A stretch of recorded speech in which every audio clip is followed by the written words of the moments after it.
देखिए इस video short video series के अंदर हम पढ़ रहे हैं रेट लॉ। क्लास 12 की केमिस्ट्री है, क्या इनका नाम है केमिकल काइनेटिक। रेट लॉ क्या चीज होता है? देखो जब भी रेट लॉ लिखा जाता है तो ध्यान रखें, रेट लॉ लिखते टाइम पहली बात तो वो एक्सपेरिमेंटल डेटा के ऊपर लिखा जाता है। कभी भी उसको रिएक्शन देख के नहीं लिख सकते हम। मतलब जैसे रिएक्शन में स्टाइकोमेट्रिक कोएफिशिएंट होता है ना रिएक्टेंट का, तो वो उसकी उससे कोई उसका लेना देना नहीं है।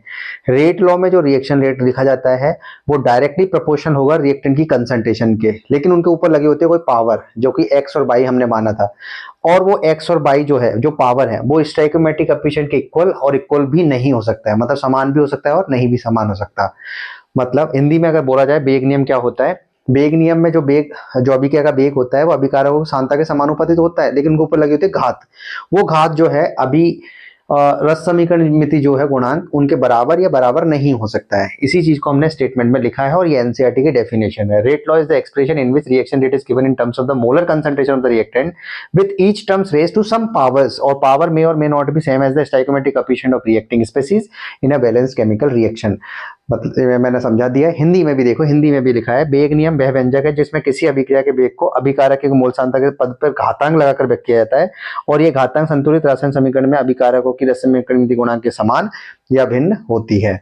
इस तरह से जो पावर है वो समीकरण मिति, रस समीकरण मिति के समान या अलग अलग हो सकती है।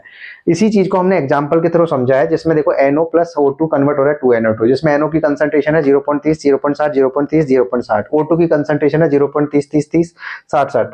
तो यहाँ पर जो R है वो देखो 0.096 से 0.384, 0.192, 0.768 हो रहा है। तो हमने पहले केस में क्या किया है, देखो O2 की कंसंट्रेशन 0.3 फिक्स कर दी है, तो जो NO की कंसंट्रेशन है वो 0.30 से 0.60 हो गई है। मतलब उसकी रेस्पेक्ट में हमने जब रेट ऑफ रिएक्शन देखा तो 0.096 से 0.384 हो गया, मतलब 2 गुना करने पर ही 4 गुना हो गया।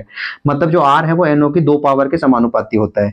इसी तरह से पिछले अगले केस में हमने 0.30 को फिक्स कर दिया जो कि NO की कंसंट्रेशन है। इसमें जो O2 की कंसंट्रेशन को 0.30 से 0.60 करने पर अभिक्रिया का जो वेग है, रेट ऑफ रिएक्शन है, वो 0.096 से 0.192 के बराबर, मतलब ये भी 2 गुना ही हुआ है। मतलब जितना चेंज इस O2 कंसंट्रेशन में कहता उतना ही चेंज रेट में आ रहा है। इसका मतलब हम देख सकते हैं कि NO की कंसंट्रेशन की तो 2 घात के और O2 की कंसंट्रेशन के 1 घात के डायरेक्टली प्रोपोर्शन हुआ है। इन दोनों को जोड़ दे 2 और 1 3 को, वही x प्लस y की वैल्यू, और उसी को आगे चल के ऑर्डर ऑफ रिएक्शन बोला जाएगा। इस तरह से हमने रिएक्शन रेट लॉ को अच्छे से समझ लिया। Thank you.